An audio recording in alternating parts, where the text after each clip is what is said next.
Irmãos, quando nós paramos para analisar o contexto da formação do povo brasileiro, nós vamos ver que o nosso país ele recebeu diversos imigrantes.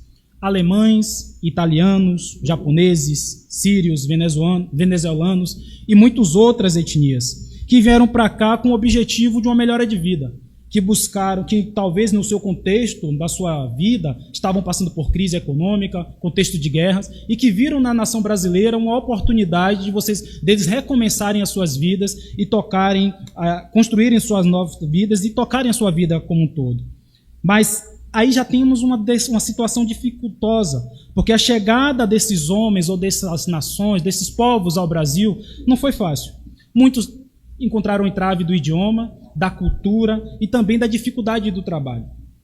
Diante dessa realidade, esses imigrantes tinham duas condições: ou aguardar o tempo passar para voltar para a sua terra natal, ou eles poderiam estabelecer aqui, aprender uma nova língua, buscar o trabalho e contribuir para o crescimento do país que tanto os acolheu.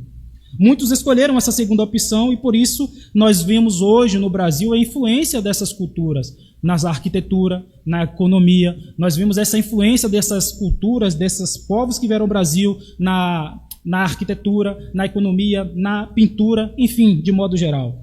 Eles contribuíram para a culinária, contribuíram para o contexto histórico e cultural da nossa nação brasileira até os dias de hoje.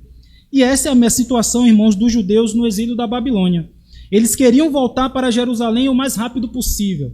Na verdade, eles estavam sendo até mesmo induzidos, influenciados por falsos profetas, que estavam dizendo que a sua estadia, a sua permanência na Babilônia, ela seria curta. Rapidamente o Senhor o traria de volta. Mas a mensagem do Senhor através do profeta Isaías, do profeta Jeremias, que envia uma carta para aqueles que estavam cativos na Babilônia, a resposta de Deus era: construam casas, plantem e formem família. Plantem, na verdade, façam agricultura, formem famílias, busquem o bem da cidade.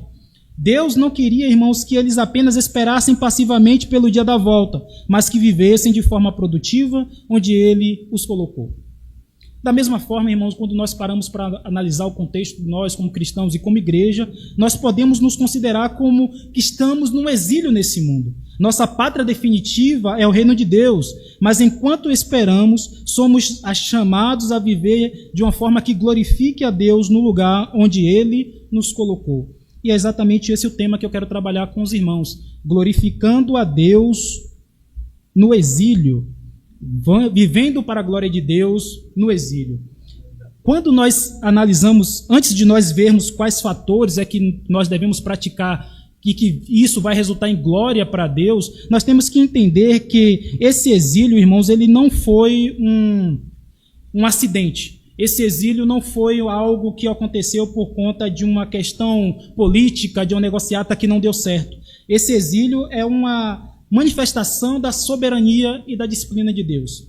O texto diz, no versículo 4, assim diz o Senhor dos Exércitos, o Deus de Israel, a todos os exilados que eu deportei de Jerusalém para a Babilônia. Deus, irmãos, nesse texto, ele está se mostrando como o agente ativo. Jeremias deixa claro que não foi Nabucodonosor quem, por acaso, levou o povo de Israel ao exílio. Foi o próprio Deus quem fez isso. A frase eu deportei, quando nós olhamos no texto, eu deportei vocês, demonstra que não foi a Babilônia, a ida do povo de Deus para a Babilônia não foi um acidente, e como eu falei há pouco, não foi uma consequência política. Foi um ato soberano de Deus para disciplinar e ensinar o seu povo. Quando nós vemos a expressão título, o Senhor dos Exércitos, nós vemos aí a ênfase que o governo de Deus é um governo absoluto. Sobre todas as coisas, sobre todas as nações, incluindo também o reino da Babilônia. Então, quando nós olhamos esse primeiro aspecto do exílio do povo de Deus na Babilônia, nós vemos que foi uma ação soberana da parte de Deus. Foi Deus que os tirou do Jerusalém, foi Deus quem entregou eles na mão dos caldeus. Não foi a Babilônia com seu poder, com seu exército que os tomou. Não foi uma consequência política, foi a ação soberana da parte de Deus para disciplinar e orientar o seu povo. Ainda sobre a disciplina, esse é um segundo aspecto. não só vemos aí a questão da soberania de Deus, mas Deus disciplinando o seu povo. Deus não perdeu o controle da situação, mesmo no meio do juízo. O exílio era uma maneira que Deus tinha para disciplinar e purificar o seu povo da idolatria. O povo que estava vivendo de maneira idólatra.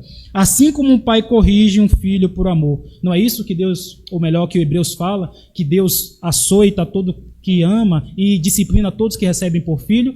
Da mesma maneira, Deus estava agindo com o seu povo, enviando-os para o exílio na Babilônia. Uma maneira de discipliná-los, de chamá-los ao arrependimento, de que eles se libertassem dos seus pecados e voltassem a servir e adorar o único e verdadeiro Deus, que abrissem mão da abominação da idolatria e voltassem a devotar a sua fé, a sua confiança no único e verdadeiro Deus. Muitas vezes, irmãos, nós passamos por dificuldades e até nos perguntamos por que Deus nos permitiu isso, mas sabemos que Ele está no controle de todas as coisas, e usa até mesmo as aflições para nos moldar. Não é isso que também diz Romanos 8, 28, o texto que nós conhecemos? Sabemos, pois, que todas as coisas cooperam para o bem daqueles que amam a Deus. Os momentos podem ser de crise, os momentos de crise podem ser instrumentos da parte de Deus para nos levar ao arrependimento e à total dependência dele.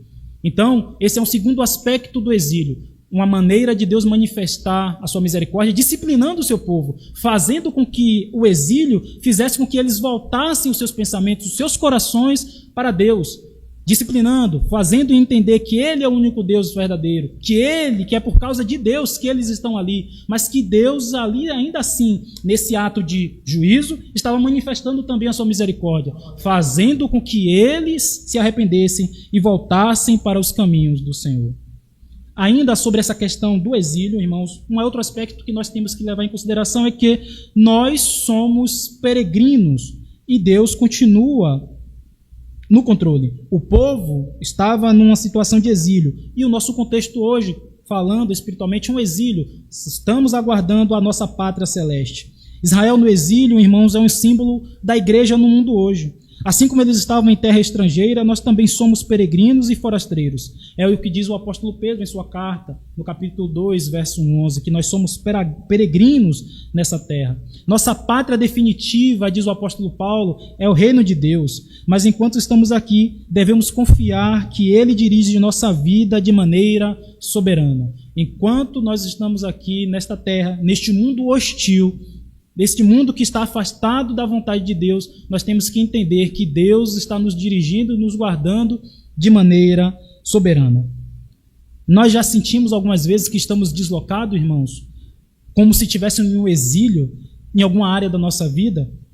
Nós devemos lembrar que o Senhor, Ele não está distante, Ele não se ausentou. Ele disse, o Senhor Jesus Cristo disse, eu estou convosco todos os dias até a consumação do século. Ele está guiando todas as coisas para o fim do seu propósito, para o fim daquilo que Ele mesmo determinou.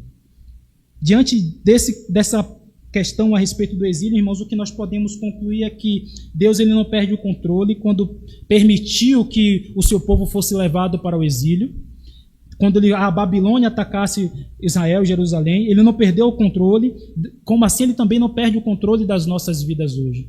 Deus está totalmente ciente do que está acontecendo comigo e com você, e sabe exatamente o que fazer para que, se algo estiver errado em nossas vidas, não com Ele sabe exatamente o que fazer e como proceder, até mesmo se nós dermos passos que não estejam de acordo com o que Ele quer, Ele faz com que essas circunstâncias contribuam para o propósito dEle nas nossas vidas. Devemos confiar que Ele nos coloca em determinadas situações para um propósito maior.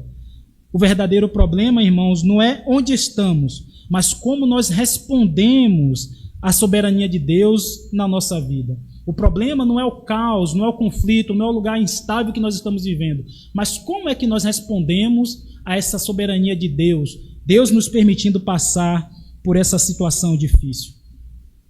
Isso nós entendemos, irmãos, que muitas vezes nós ficamos preocupados ou frustrados com as circunstâncias que nos ocorrem. Onde estamos, as dificuldades que enfrentamos, os desafios do nosso dia a dia. No caso dos judeus no exílio, a grande preocupação deles era estar na Babilônia, longe de Jerusalém e do templo. Eles queriam sair dali o mais rápido possível. Porém, Deus, por meio de Jeremias, ensina que o problema